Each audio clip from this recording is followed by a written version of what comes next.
लोक माझ्यासाठी आले. चांगला सोशल मेसेज द्यायचा प्रयत्न करा. आणि मुली ज्याच्यासाठी वेड्यासारखे वेडे आहेत प्रोत्साहन देत आहे हे तुमच्या हातात आहे. जे काही तुम्ही क्रिएट कराल त्याचा पॉझिटिव्ह इम्पॅक्ट या समाजावर पडला पाहिजे.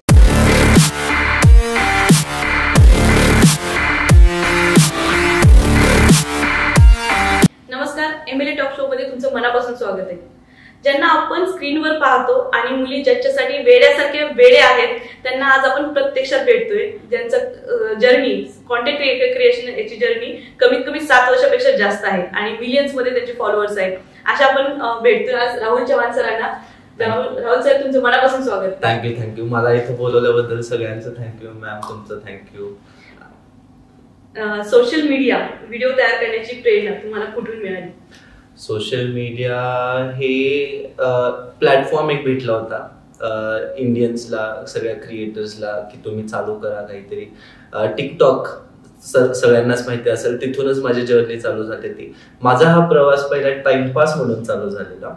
मग नंतर ते कोणाला तरी इम्प्रेस करायचं होतं, त्याच्यामुळे मग मी तिला इम्प्रेस करण्यासाठी मी व्हिडिओज वगैरे चालू केले. चुकून मी फेमस झालो. चुकून नाही, म्हणजे थोडं वर्क ऑन केलं त्याच्यावरती आणि तिथून माझी जर्नी चालू झालेली आहे. त्याच्या आधी मी डान्स वगैरे करायचो लहानपणापासून, तर ते आवड आधीपासूनच होती की मला ऍक्टर मॉडेल असं काहीतरी व्हायचं होतं. पण कधीच असं वाटलं नव्हतं की कॉन्टेंट क्रिएशन मध्ये मी घुसेल आणि इथून somehow I ended up here. So yeah, this is how I started my content creation. Great. आणि मुली खरंच डायहार्ड फॅन्स आहेत तुमच्या. जसं काही आता म्हणजे शाहरुख खान पेक्षा जास्त मला असं वाटतं की आता. आणि मला सांगायला आवडेल की राहुल चव्हाण सर धाराशिव जिल्ह्याचे आहेत आणि आज पुण्यामध्ये येऊन त्यांनी मेट्रो सिटीमध्ये येऊन त्यांनी स्वतःचं नाव एवढं मोठं कमवलंय.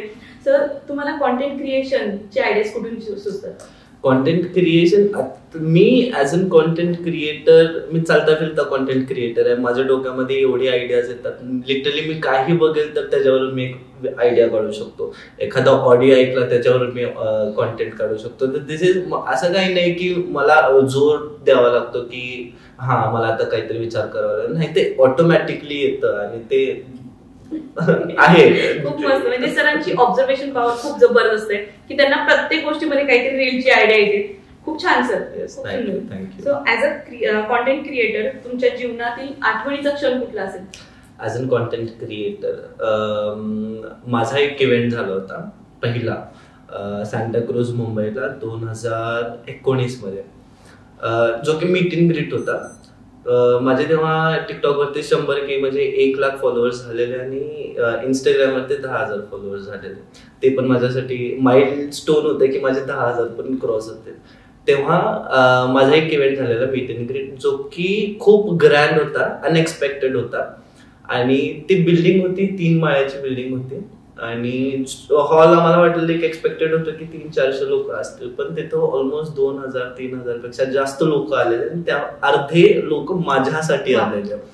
तर मी असं होतं की हे काय चाललंय. आणि जेव्हा मी ते दरवाजा ओपन झाला, आमची एंटर झाली, इकडून क्राऊड, समोर क्राऊड, बाजूने बॉन्सर्स आणि सगळे राहुल अर्धे हे जेवढे बाकीचे पण क्रिएटर्स होते त्यांचे पण नाव घेत होते, पण मी माझं सांगतोय. तर ते माझ्यासाठी अनएक्सपेक्टेड होतं की म्हणजे काय हे स्वप्न बघतोय का काय. ते आजपर्यंत मी विसरू शकणार नाही 100%. आणि त्या इव्हेंटच्या आधी तुम्हाला माहित होतं की तुमचे एवढे फॉलोअर्स आहेत म्हणून? मला वाटलेलं की म्हणजे माहिती होतं फॉलोअर्स आहेत, पण हे नव्हतं माहिती की रिअल आहेत ते. म्हणजे ते त्यांना खरंच मी आवडतोय असं काय. मला असं वाटलं चल ठीक आहे, हा फॉलो केला, काही नसेल. बट जेव्हा मी बघितलं सत्य, म्हणजे in real life I was like O my God, काय चाललंय. राहुल इकडून फोन आणि एव्हरीबडी वर लाईक क्लिकिंग फोटोज व्हिडिओज. आणि हे मला असं वाटलं मी सेलिब्रिटी आहे थोड्या वेळासाठी.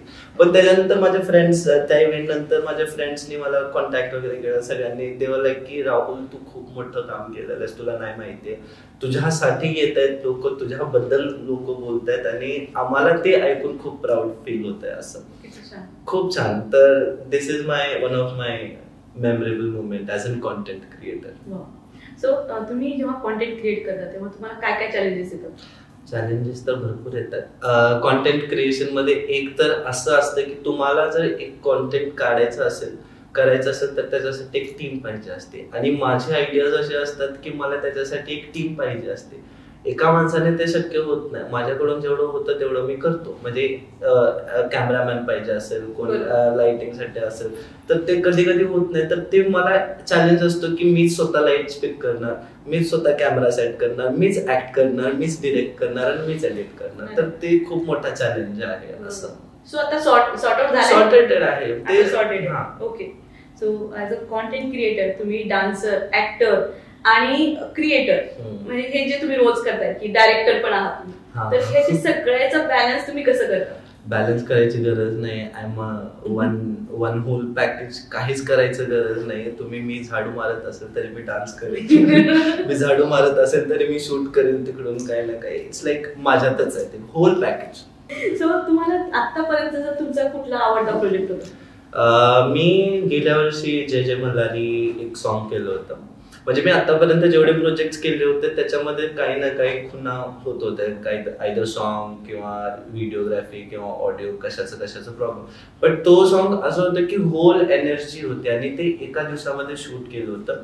जय मल्हारी हे माझं एक डिव्होशनल सॉन्ग आहे टी सिरीजचं आणि होल डान्सिकल सॉन्ग आहे. त्याच्यामध्ये माझे तुम्हाला एक्सप्रेशन्स दिसतील, माझे डान्स दिसतील, माझं ऍज अन आर्टिस्ट किंवा ऍज अन ऍक्टर म्हणून जे पाहिजे असेल तर त्या सॉन्ग मध्ये आहे. तर that is my favourite song आणि त्याची स्टोरी पण खूप छान आहे. ते ऍक्च्युली आम्ही एका दिवसामध्ये शूट केलेलं साताऱ्याला आणि पाऊस होता. दर अर्ध्या तासाला पाऊस चालू होत होता, संपत होता, शॉट लागत होता, वन टेक करत होतो, पाऊस पडत होता, परत आम्ही तेच करत होतो दिवसभर. आम्ही एका दिवसात ते केलं.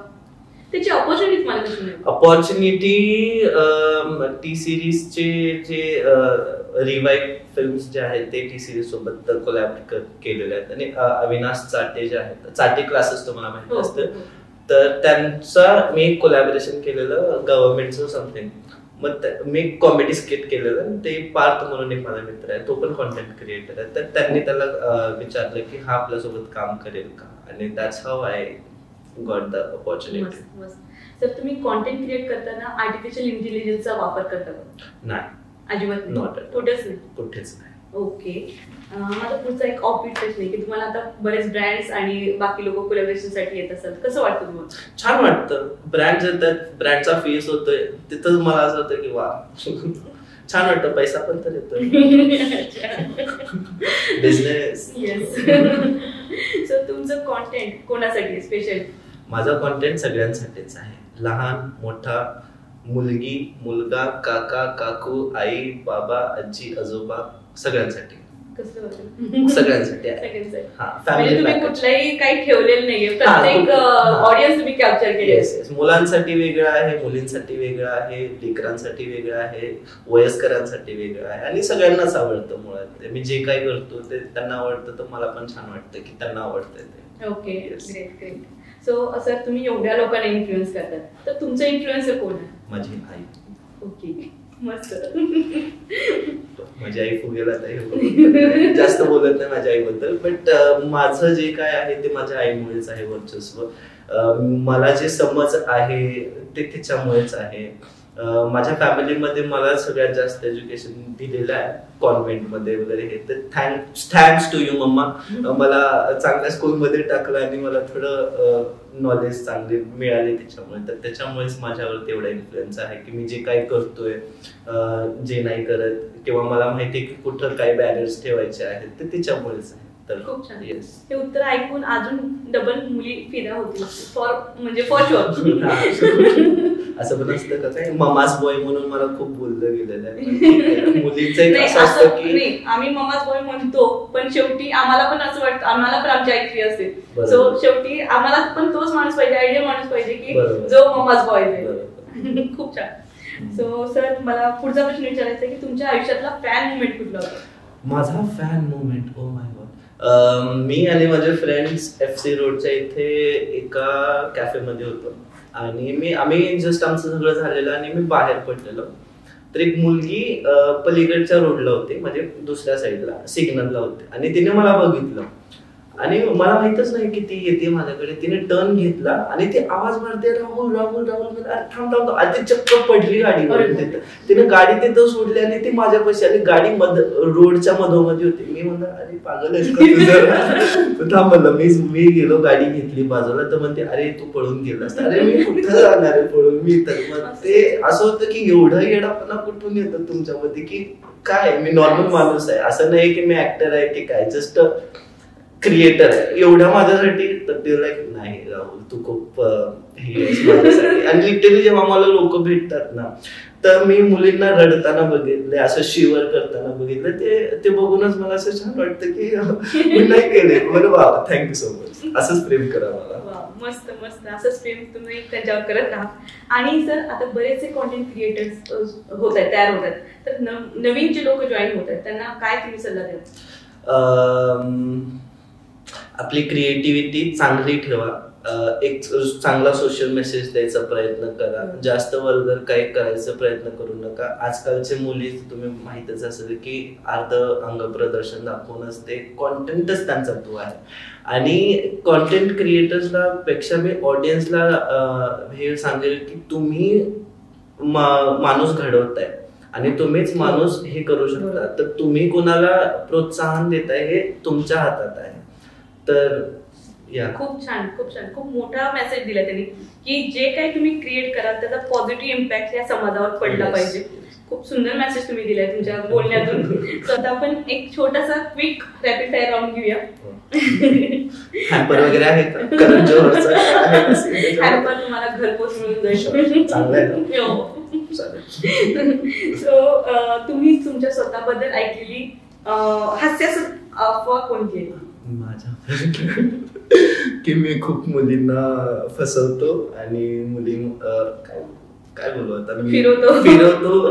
काइंड ऑफ असं काही नाहीये.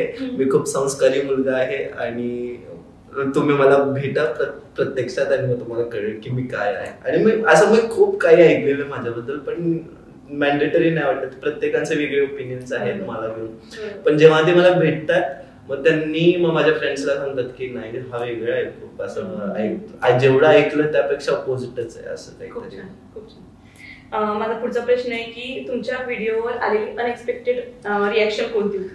ब्रेकअप स्टोरीज खूप जास्त आलेले आहेत आणि कॉमेंट्स पेक्षा जास्त माझे डीएम्स खूप भरलेले आहेत मुलांचे शिव्या गाळीने की तुझ्यामुळे माझं ब्रेकअप झालेलं आहे, माझी गर्लफ्रेंड तुझी फॅन आहे, माझ्या गर्लफ्रेंडला तू आवडतोस, असं तसं अमुक तमुक खूप काही असतं असं. तर या काही बोलतो त्यांना? हो मी बोलतो. मी त्यांना बोलतो ब्रो माझं काहीच संबंध नाही. मी ते मला माझे फॅन्स आहेत पण मी त्यांना बोलतो. आणि मी काही असे आहेत की काही बॉयफ्रेंड्स असे होते की भावा माझ्या गर्लफ्रेंडला तू आवडतोस, तिचा बर्थडे आहे तिच्यासाठी काही, तर मी त्यांच्यासाठी व्हिडिओज रेकॉर्ड करून पाठवतो की हॅपी बर्थडे XYZ असं तसं. हे मी करतो प्रत्येकांसाठी. कधी पॅचअप करून देण्याचा प्रयत्न केला? एवढं तर नाही बट बोलून टाकतो मी एका व्हिडिओ. माझ्यासाठी माझ्याकडून जेवढं मी मदत करू शकतो तेवढं मी करतो. मी जास्त इन्व्हॉल्व नाही होत पण हा ठीक आहे तेवढंच करतो. छान वाटलं तर ग्रेट. तर तुमच्या व्हिडिओवर जर वॉर्निंग आली तर तुम्ही त्याच्यावर काय कराल? हा माणूस प्रचंड क्यूट आहे, तुम्हाला जर प्रेमात पडायचं नसेल किंवा काही असेल तर या माणसाचा व्हिडिओ बघू नका. हा एक वॉर्निंग लेबल असेल. तर या नोटेड डाऊन. तुमच्यासोबत बोलून आज खूप मजा आली मला. म्हणजे सकाळपासून जे आमचे चालू होते त्याच्यापेक्षा एक वेगळा अनुभव होता आणि खूप मजा आली मला सगळं. थँक्यू. तुम्ही आलात आणि आता आमचे MLA पूर्ण तुमचे फॅन होईल. जो 1.5 लाखाचा ग्रुप जो तुमचं जबरदस्त फॅन होईल यासाठी मनापासून धन्यवाद. MLAच्या सगळ्या ग्रुप महिलांना नमस्कार, हाय आणि भेटूयात लवकरच आपण.